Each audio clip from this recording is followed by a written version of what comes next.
What's up, everyone? My name is Aly, and you're listening to the Ear Coffee Podcast.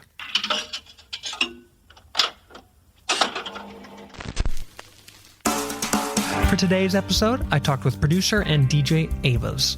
In June, they released their debut project, though they've been performing and working on music for years. That EP, Data, rushes through a multitude of club sounds, synthesizing them all in the dance floor's euphoria. We talk about hyperpop, remixing, Minneapolis raves, the EP's origins, and more. Without further ado, here's my interview with Avas on the Ear Coffee Podcast. How are you doing this Sunday night? I'm doing pretty good. It's nice. It just rained a ton, but the sun's finally out, so the vibes are kind of high right now. Yeah. I would say.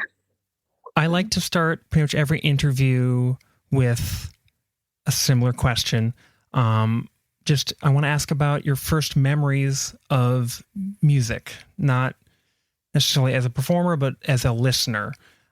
Just if you have any moments where you remember becoming more aware of it as something that could mean something, especially to someone who'd end up creating their own art, creating their own music, and meaning something beyond just like being a thing that's in the world and kind of ambiently around us. And just if you had any like kind of standout memories, it doesn't have to be the first or the second specifically, but any that might stick out to you as maybe like a kind of a seed as you go into your musical journey. Yeah, like what comes to mind for me is when I was a kid, I was like obsessed with Beck for some reason. I would like beg my whenever I went to Target, I would beg my parents to get me a Beck CD. Whichever one was out at the time. I was like obsessed with Guerrero. I think that's how you pronounce it. I think so. Forgot. But like they bought me a CD of that and I would listen to it nonstop. And I don't know why I was so obsessed with it, but that's probably like one of my earliest musical memories. That and like my dad made me listen to the Beatles a lot. Typical dad move, you know? Like, yeah, like every dad does. But I don't know. Beck just felt kind of crazy to me. Yeah. And I like listened to Guerrero recently too. It like holds up. It's kind of crazy. What was your first introduction to electronic and like dance music? Just that realm, those sounds that would kind of really more directly influence the direction you would take as a creator, as a musician yourself. It started with Beck, and there's a lot of interesting intersections, I'm sure, between specifically like early Beck and like sampling and all that with a lot of electronic music. But where was that origin for you? If there was a kind of a distinct one? Yeah, like I think I can pinpoint it back to an exact moment. I remember this was like probably 2008, 2009, and I was watching like you know how on YouTube they had those videos that were like Xbox 720 reveal or whatever. Yeah. One had DANCE by Justice playing in the background, and it was like one of the craziest things I've ever heard, and it scared me. It like legitimately bursts out. Me. Yeah, it's a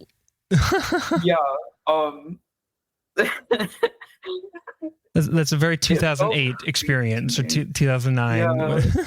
I love that. And then I got into like, I remember somebody was telling me to get in Daft Punk. And then I just like got really into the animated series, and it felt like so weird to me. Like not weird, it felt like very like unreal, I guess. Like the whole the anime that they made around Discovery is like watching that as like a kid was just, I don't know, it kind of changed my brain. And then I just like went into a phase. Oh wait, no, I listened to Skrillex for a bit, and then I went into a phase where I hated everything electronic, and I would only listen to like old R&B music. Okay, that's a cool pivot though, I guess, if you're gonna abandon ship for something. Yeah, like I kind of just hated anything that was made recently for some reason. And then like after that, I think the album that kind of changed my mind is Butter by Hudson Mohawk. Okay. It's like one of the albums that like really, really got me into electronic music. Um, and I don't know, it just kind of changed my whole perspective on shit. Yeah, like And recatalyzed or restarted the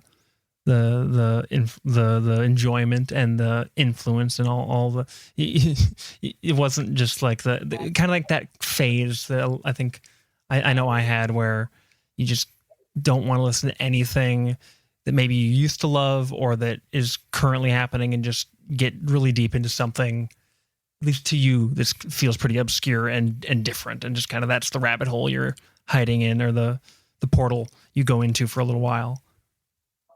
yeah, I always love this like diving into new things. It's like probably my favorite thing ever. Yeah, I don't know, so much music out there too, and it's so many cool scenes and people. yeah, like even if you just like look at lists of albums that come out every week, it becomes overwhelming. It's like, oh, there's like For 50 of these that real. look cool. I can't listen to all those even in this one week, and I'm still 49 albums behind from last week. Um, have there been any Yeah. recent kind of rabbit holes that you've gone down, or like genre interests that have caught you, or like artists before we get too much into your own music? Trying to think. Uh, because I haven't really been listening to a whole lot of music lately because I've been working. So it's Mm-hmm. what I did discover recently. My roommate showed me Laurie Anderson, Yeah, and she's actually so fucking cool. Like, she's so cool. yeah, like my roommate literally was just like, this song is crazy because for some reason it was on the Billboard charts. And then she played it. She played like Oh Superman. Yeah, And that kind of like blew my mind. Like it's so forward thinking. Like I can't believe it was made in the 80s. yeah, it Like was like early 80s. It was like, I don't know if it was top 10, but it was like a huge hit, yeah, which is so weird. it's insane. Like I don't know how that happened. I guess it sounds exactly like One O Tricks Point Never too. Like he kind of stole her swag in That's a a really way. cool pair. That's an interesting parallel. I've never thought of that, but yeah, damn, that's cool. Yeah. Um, Like I Age of by OPN sounds a lot like her stuff. yeah, I don't so know. you're like Those big more sound. recent OPN as you kind of dabbled in a lot of electronic music and kind of regained or reconnected with listening in that way. When you first started kind of making your own music, was the gateway through live DJing and remixing? Was it through actually just like sitting down and trying to make your own tracks? Was it all kind of together? Or like, since you do all these different yet related things with your music and with performance, I'm curious what was kind of your pathway through that to each of these. Was one kind of the starting point, or how did that all kind of happen? Yeah, I used to fiddle around on GarageBand as a kid, which was cool for a minute, but then I stopped doing it. Eventually I kind of just got into like vaporwave and ambient music. Mm-hmm. Um, because I was like around the time I got into vaporwave, I was just really into like R&B and stuff, and that's like a main pillar of the genre. That and Yeah. vaporwave was easy as hell to make, and I didn't really realize what plagiarism was as a kid. Um, I, but yeah, I kind of got started producing by just trying to make vaporwave in like 2014, I think, in Ableton.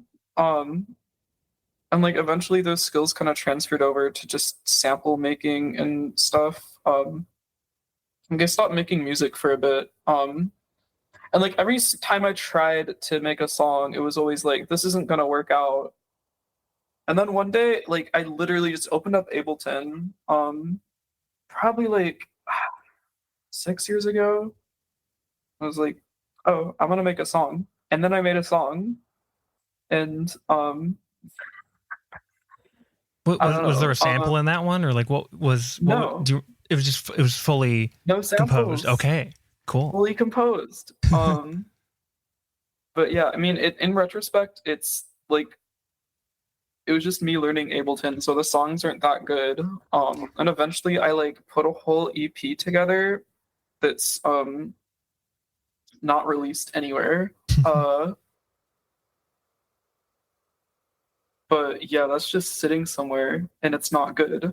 Eventually I just like mastered more and more. And just kind of like the 10,000 hours mantra always kind Yeah, of the rings true. 10,000 Just hours. putting in the And I work and guess, making stuff.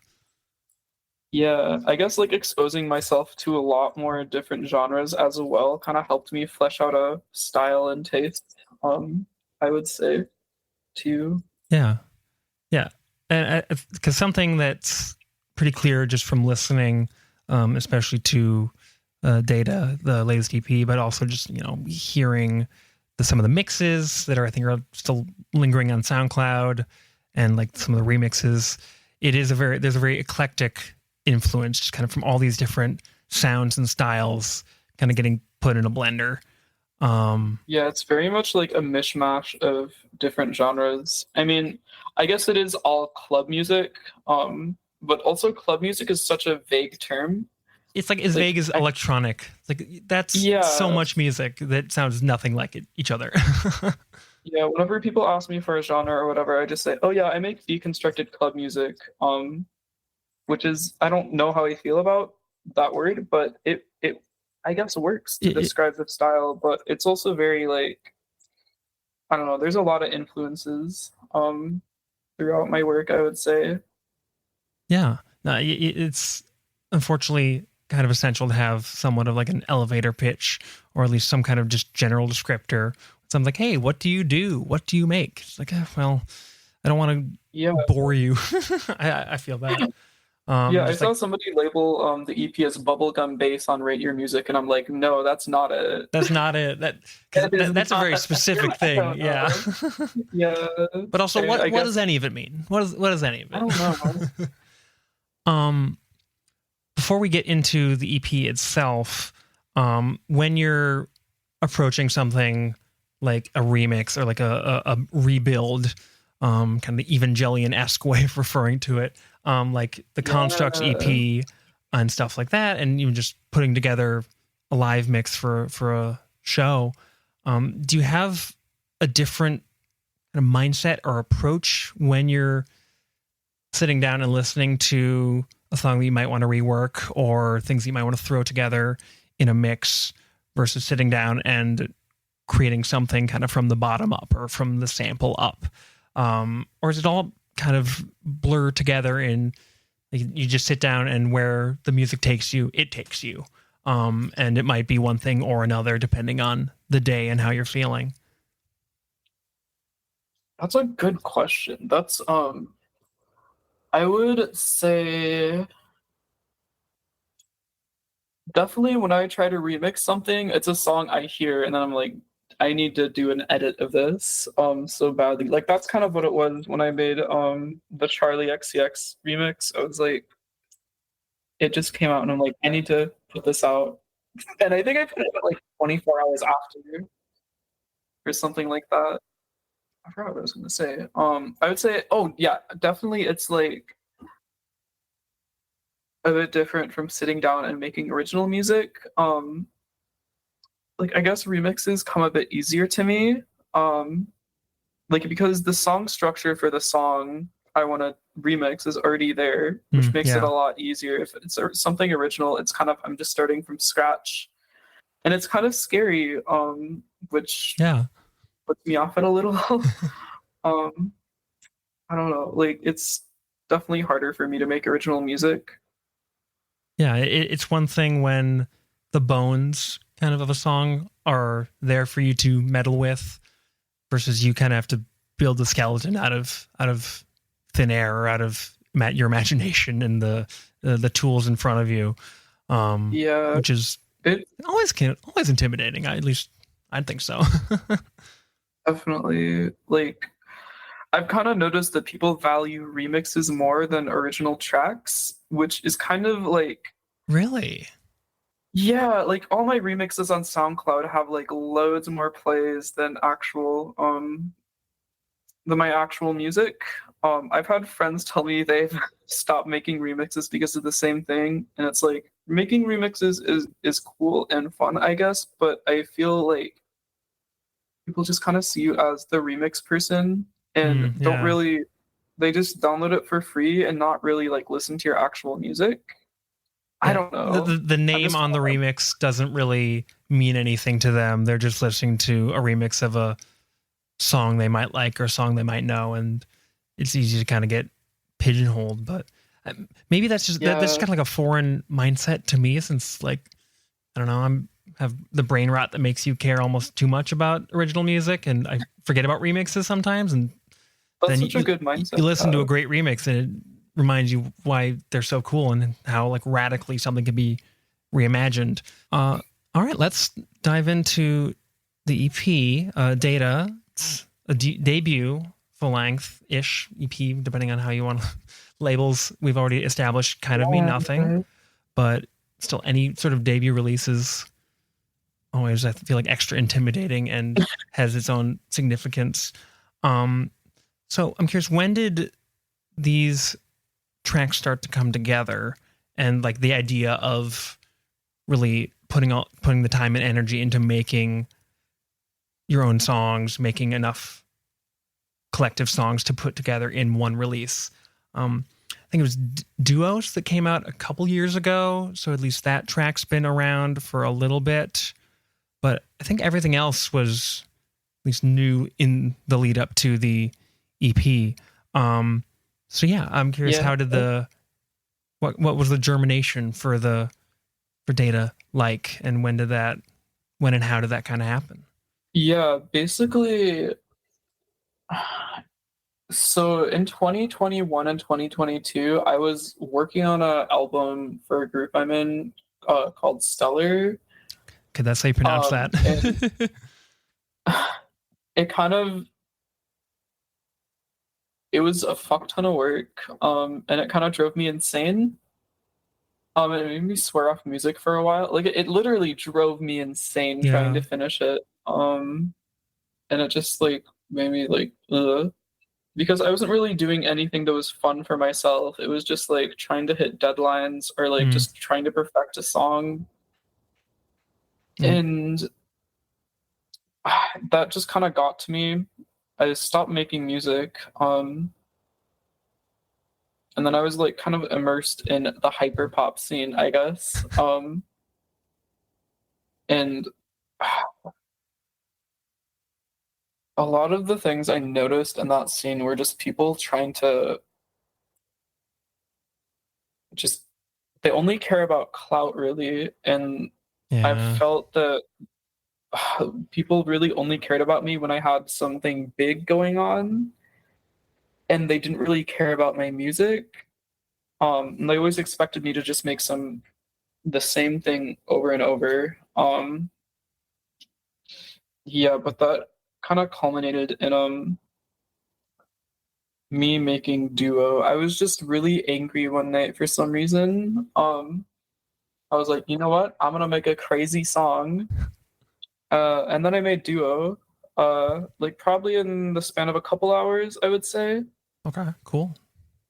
Um, it was right before a show I had in Los Angeles. Then I flew there. I played it out for the very first time, and I cleared the floor. And then people just kept giving me backhanded compliments. Ugh. And that's kind of when I thought, like, damn, people don't fuck with it.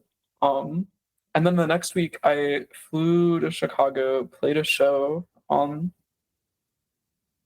I played Duo, and then people went crazy for it, and it kind of restored my faith in music because it's like, I don't know. I really feel like the Midwest has such a unity, and like, there's everybody here just loves listening to music of different genres. Mm-hmm. And it's like, it's so rad versus somewhere like New York or Los Angeles, I feel like. Um, Yeah, but I eventually released Duo. It's technically my second single. The first single was some song I made for a compilation, World Snare. Okay. Um, yeah, but then I started working on the EP. It was originally called Cherished. I like the title. Yeah, it was a little bit different. Some of the same songs were in there, like Duo, Ripcord, and Lucky, but they were all very like early versions. And it was almost finished. But then I moved back to Minneapolis in like mid 2023, and that's when work kind of stopped because I got a job at the Mall of America. Oh God, And it I changed. apologize for your losses. But I empathize because having been there. It's okay. I'm no longer working at the Mall of America. But it just kind of drained me out to the point where I kind of stopped caring about making music. I don't know. Work does that, but especially working in not just any mall, but the Mall of America, just all your life forces being Real. sucked away, and you don't have the time. It seems like you don't have the time or the energy for anything creative or beyond just like I going home and going to bed, waking up, doing it again. Yeah, that was pretty much my life. It was that and then playing video games or just like sleeping or watching TikToks. Sleep is good at Like least. that's it's evil. But it just kind of sat there for almost a year, and then I kind of just picked it up again. Was there anything that made you do that, or was it just like a kind of just came into your mind one day, like, hey, I should listen to these tracks I had and see what they evoke, see what I can do with them, and that kind of resparked it, or what was that catalyst? Yeah, I would definitely say what kind of sparked me into wanting to make music again was when I kind of got involved with Crimes Against Ravers. Yeah, cool. I would say like a couple months after I moved back to Minneapolis, like Matt from there just hit me up and was like, "Do you want to play a show?" And I was like, "Yeah, I'm so down." It was a Tuesday night show at Oh Mortimer's. my god. But it was fun as hell. It No, was people show up to so rad. Morts. Yeah, it's crazy. Like it's the most lively place in Minneapolis.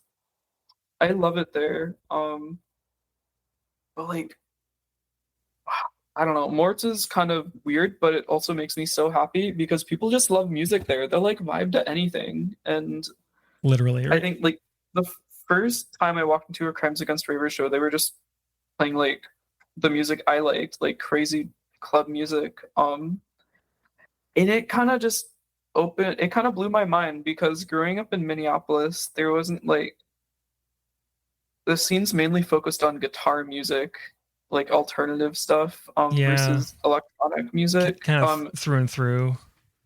Yeah, and the only electronic stuff that was being played was just like mainstream EDM.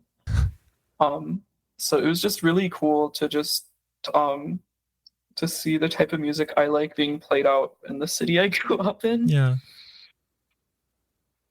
Um, and yeah. that definitely like catalyzed me to start work on the EP. Now that you're back in Chicago, are you still kind of connected with Crimes Against Ravers? Because I think there was a rave like last night, even that some of those folks Yeah, threw at like the I don't know if that's at the Uptown VFW. It VFW was at the maybe. VFW. Um, yeah, are you still kind of in contact with them? Still trying to like just stay a part of that community since it's just been I think mind blowing even for people from an external perspective, just seeing this kind of explode and upstart over the last like couple of years and hearing all these cool weird songs you only hear it at home in your headphones just being you can actually go dance to instead of just sitting and like vibing the hell out to. Yeah, it's so cool. I definitely am still involved with them. Like I mean, me moving away has obviously kind of hampered my involvement, but I don't know. I think what they're doing is so cool, and like especially now that they're drifting away from like the house venues and stuff. I mean, I love a classic Minneapolis house venue, but it's also like it's kind of limiting in space. Yeah, it's having played a number of those. It's the space is the biggest kind of, I don't want to say bummer, but it's limitation as you put it.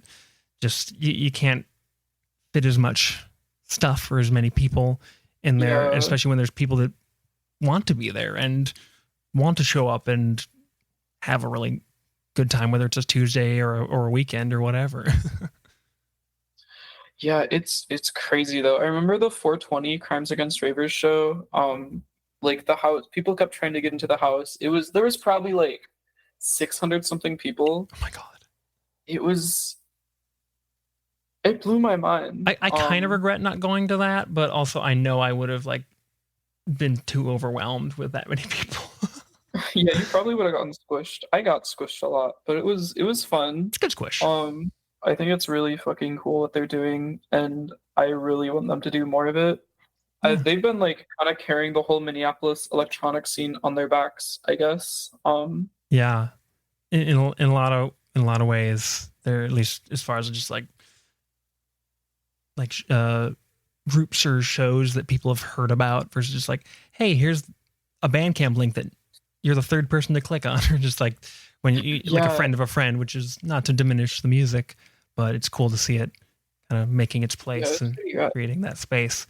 As someone who's, at least you've moved back and forth, but also just played shows all over the country, if not all over the world. I think you've at least played a couple international shows, which is super cool. How has that influenced just kind of your mindset around making music, around DJing and playing music? Have you kind of held fast to what you know and what you care about, or like, has it been a lot of experiences, kind of like when you've played duo back in Chicago and had a really heartening experience when people were really, really, really vibing with and dancing?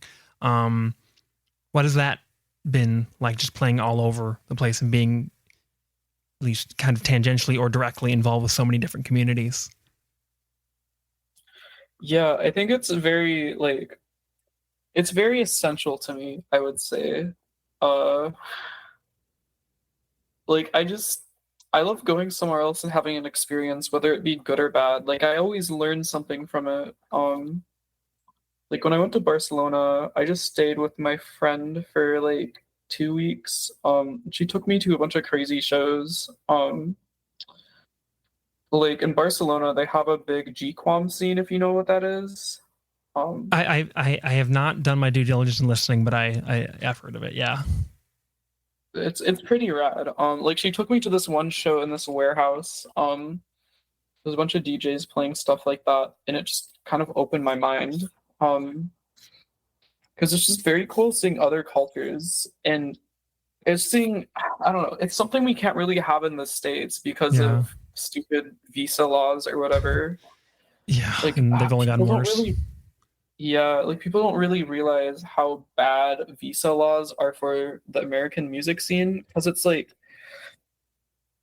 people, like there's so many acts in the world that can come out to places, but not America, because they have to pay $1,500, and that kind of just bars small promoters from bringing in shows. And small to medium-sized promoters make the world go around in the music scene. Like they're able to bring in smaller acts, and then it also benefits the local scene as well, because you're putting on local DJs. And it's very essential. Like Canada abolished their artist visa in, I think, like 5 or 6 years ago. Yeah, I think that sounds and right. It's helped the music scene a lot there. But it's like every time there's even a Canadian artist that's like up and coming, they usually just sneak into the US to play shows. And then there's a risk of like getting banned for 5 years. Yeah. And it's sad, because I have so many friends worldwide that I want to bring out, but it's like I can't legally because of rules. And it's just, we're missing out on so much music because of that. Redirecting a little bit back to Data and just your own music, with so much of an emphasis on taking elements and sounds apart and kind of rebuilding them, and use the word deconstructed, just since that's is like an overarching kind of word. It seems to work. Um, but what is how do you think about subtraction versus addition, I guess, in making your own music when it comes to like removing things or to make space for new things or adding things back in and creating just these walls and these noises and these sounds?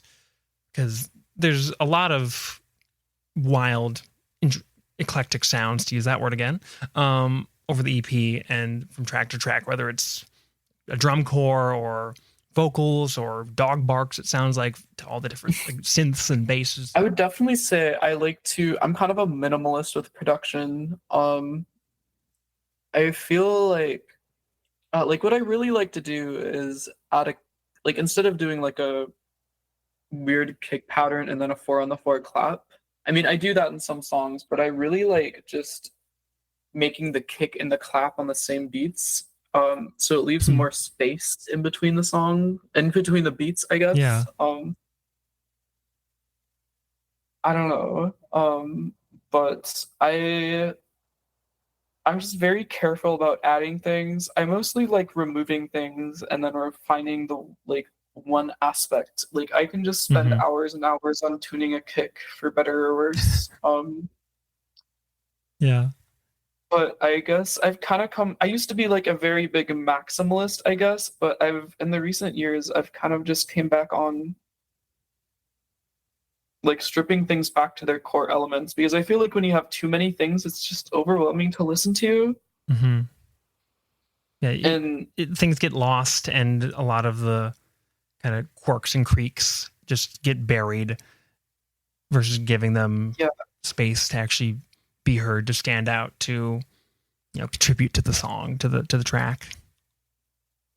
Yeah, definitely. Like I think an album that changed my outlook completely on music was Classical Curves by Jam City, which is a lot of what my the EP is inspired by. But like in that, it just feels very, I don't know, the songs in there are kind of crazy because it just takes like just certain elements from songs and just makes it into its own thing. It's kind of crazy how he predicted so much music. I don't know, like I feel like Classical Curves sounds so much like Sophie, and then her debut project, like Sophie's debut project, was released like 3 years later. Which is really it's really funny to me that Jam City and Sophie have both produced songs for Charlie XCX, or like unreleased stuff. And then everybody keeps contributing the Jam City songs to Sophie because their production style is so similar. Oh, interesting. But yeah, I would say it definitely.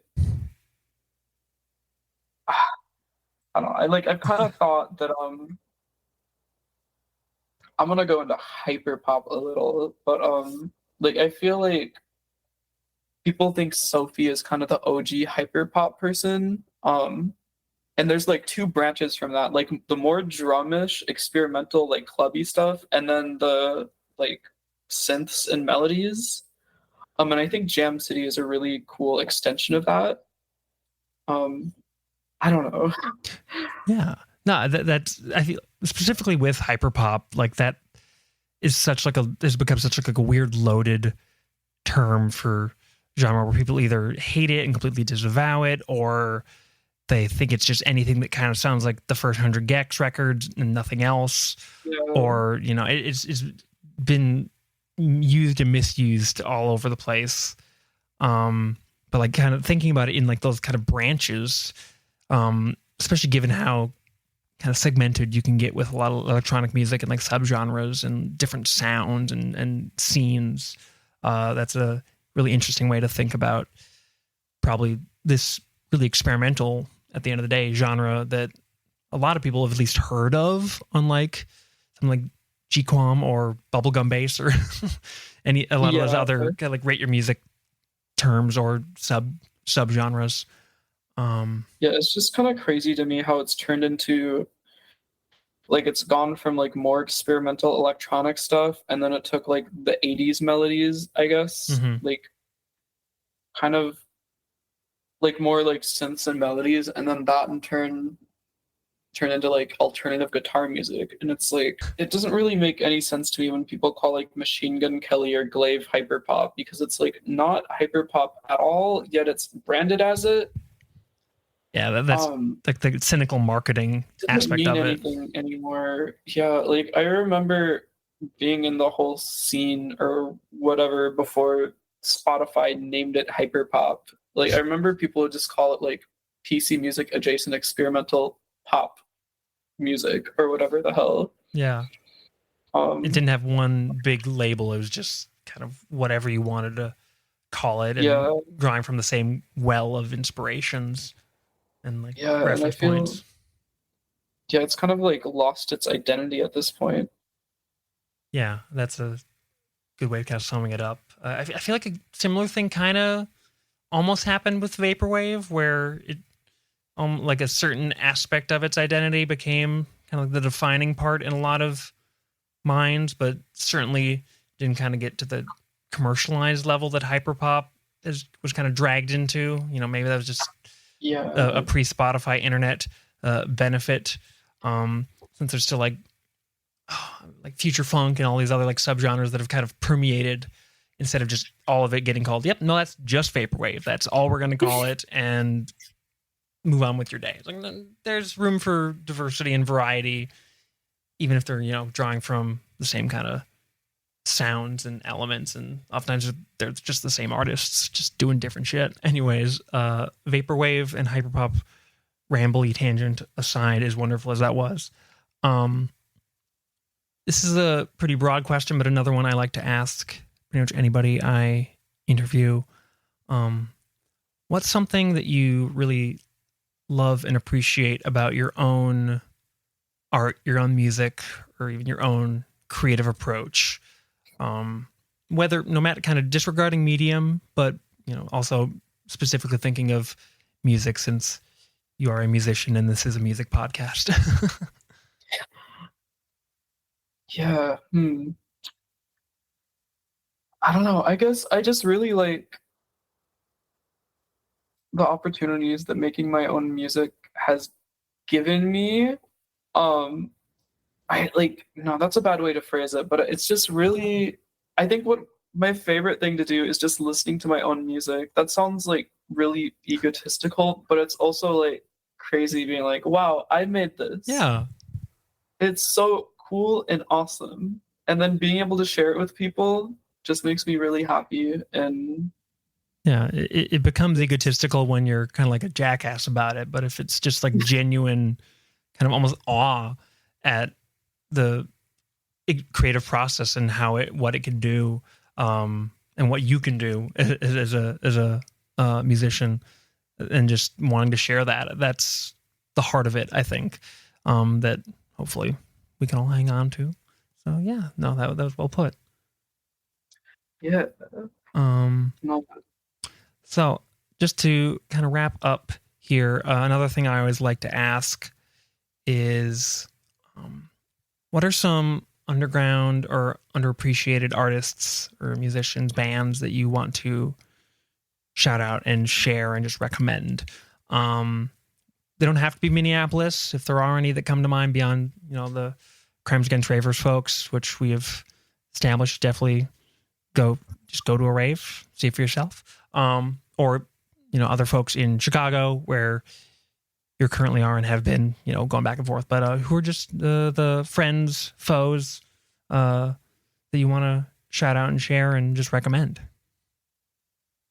yeah, God, there's so many. Like in Minneapolis specifically, I would definitely say like Matt DJ Cumstain from Crimes Against Ravers, because he's one of the coolest people I've ever met. He has such a great taste, and he's like so passionate. Him and then I guess Supka as well. Like Yeah, DJ Soup. Soup is yeah, like they are they care so much and they have such a good taste, and it just makes me so happy seeing people that are passionate, and also they're like insanely good DJs as well. Like I guess everybody in Crimes Against Ravers is.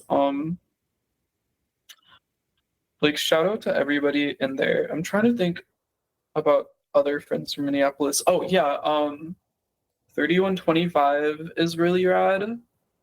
Okay. Um, Haven't heard of I them. love her music. Yeah, she's such a sweetheart and she's so talented, very talented. Yeah, I would say also Blood of Azza is so fucking rad. Like we shared the same release date for my EP and her album, but she recently released her debut album Cool. and it's amazing. It's more like noisy stuff. Yeah, I think another artist I really love is Bastion Goat. Like I kind of stumbled onto his stuff a couple months ago from the SoundCloud algorithm, and it's crazy. It's some of the craziest forward-thinking music I've ever listened to, and it just makes me in awe whenever I'm listening to it. Hell yeah. It's good when the algorithm can show us something like that instead of just For real. making us listen to Sabrina Carpenter or whatever. A couple other people Okay. I want to shout out is my best friend, Marcus. They make music under Ghost. And they're like one of the most talented people I've ever met and sweetest people ever. And holy shit. Like them, definitely. I would also say Gazia. Like if you know who X and G is, like the EDM group. I don't. But they're pretty rad. He used to be part of it. And now he makes like edits on SoundCloud and other silly things, and it's like his production style blows my mind. I don't know. I can't really put it in words. I'm really bad at describing things in words. I wish I could just like upload a feeling to people's minds. But that's the classic dilemma of all music recommendation or music writing. It's like, how do I translate these feelings I have about this art and this music into something that makes sense or that will at least make someone want to also listen to it or experience it. So you're speaking my language or lack of language, but at the very least, we're just looking to get, like, if you hear the name, check it out. I know I'm getting, a lot of these are new to me, so I'm appreciative selfishly, at the very least, but also hopefully, all of our dozen of listeners out there are, getting excited about this stuff too. Cool. As just kind of before we leave for the night, what's the easiest way for people to stay up to date with what you're working on, with shows that you're playing, with new music? I know the EP just came out about a month ago, but doesn't seem like you're one to rest on your laurels, and are continuing to stay busy. What's the best way for people to support you and stay on top of that? Instagram.com/avasdx. It's where the most awesome things in the world are posted. I post crazy things, like music and memes and all sorts of things. But sometimes both at the same time. Yeah, that and then my website, avas.cam, are probably the best places to stay up with me. Like I'm kind of going through a phase where I'm just deleting all my social media because it's driving me insane. Yeah. But yeah, Instagram is the only thing I use anymore. And yeah, maybe just also I'll pop in and say, just go check out the SoundCloud and let the autoplay take you after you listen to the EP and see where that takes you in the spirit of what we're talking about today. Yeah. Listen to the EP on SoundCloud, keep the autoplay on. You're gonna find something crazy, I promise you. You have been listening to the Ear Coffee Podcast. If you like what you heard, please rate, review, and share so you can stand out against the sea of other music podcasts. You can find information and other important links in the show notes of this episode. If you would like to support us, please consider subscribing on Patreon for early access to live sessions and other bonus content. You can also subscribe to our Substack for a regular newsletter with reviews, ramblings, and anything else we have to say. Thank you for listening, and we'll see you next time.